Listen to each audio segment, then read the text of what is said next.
జగన్మోహన్ రెడ్డి గారు ఏ పని ఆదేశిస్తే ఆ పని చేయటం, ఎవరిని తిట్టమంటే వారిని తిట్టడమే విజయసాయి రెడ్డి గారి పని.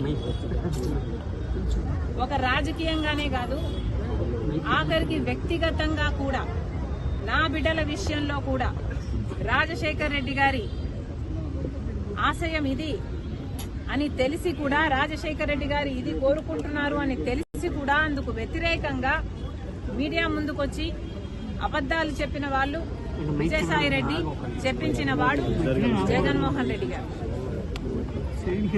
మరి వ్యక్తిగతంగా, ప్రొఫెషనల్ గా, రాజకీయంగా ఇంత సన్నిహితంగా ఉన్న విజయసాయి రెడ్డి గారు ఈరోజు జగన్మోహన్ రెడ్డి గారికి గుడ్ బై చెప్తూ వైసీపీకి రాజీనామా చేశారు అంటే ఇది చిన్న విషయం కాదు.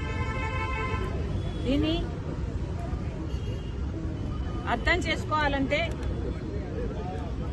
వైసీపీ కార్యకర్తలైనా, రాజశేఖర రెడ్డి గారి అభిమానులైనా ఆలోచన చేయాలి. జగన్మోహన్ రెడ్డి గారిని ఈరోజు విజయసాయి రెడ్డి గారు లాంటి వాళ్లే వదిలేస్తున్నారు అంటే ఎందుకు వదిలేస్తున్నారు?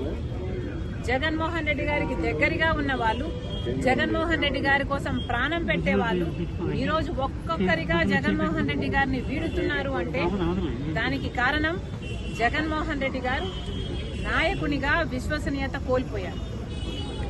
నాయకునిగా తన ప్రజలని, తనను నమ్ముకున్న వాళ్ళని కూడా తన దగ్గర ఉంచుకొని నమ్మకం కలిగించలేకపోతున్నాడు జగన్మోహన్ రెడ్డి గారు. కాబట్టే ఈరోజు రాజకీయంగా అయినా, వ్యక్తిగతంగా అయినా జగన్మోహన్ రెడ్డి గారు విశ్వసనీయత కోల్పోయారు. కాబట్టే జగన్మోహన్ రెడ్డి గారు నా అనుకున్న వాళ్ళంతా దూరం అవుతున్నారు. జగన్మోహన్ రెడ్డి గారు బీజేపీకి, మోడీ గారికి దత్తపుత్రుడు. జగన్మోహన్ రెడ్డి గారు తనని తాను కాపాడుకోవడం కోసం సాయిరెడ్డిని బీజేపీ దగ్గరికి పంపించాల్సిన అవసరం లేదు. ఎందుకంటే జగన్మోహన్ రెడ్డి గారు ఇంతకాలం సాయిరెడ్డిని తన దగ్గర పెట్టుకునే బీజేపీ నుంచి ఫేవర్స్ పొందాడు, తనని తాను కాపాడుకోగలిగాడు. కాబట్టి సాయిరెడ్డిని పంపితేనే బీజేపీ నాకు అనుకువగా ఉంటుంది కాబట్టి పంపుతున్నాము అని అనుకోవడానికి ఇక్కడ వీలు లేదు. జగన్మోహన్ రెడ్డి గారు విశ్వసనీయత కోల్పోయారు కాబట్టే విజయసాయి రెడ్డి వదిలి వెళ్లిపోయాడు అన్నది నా అభిప్రాయం.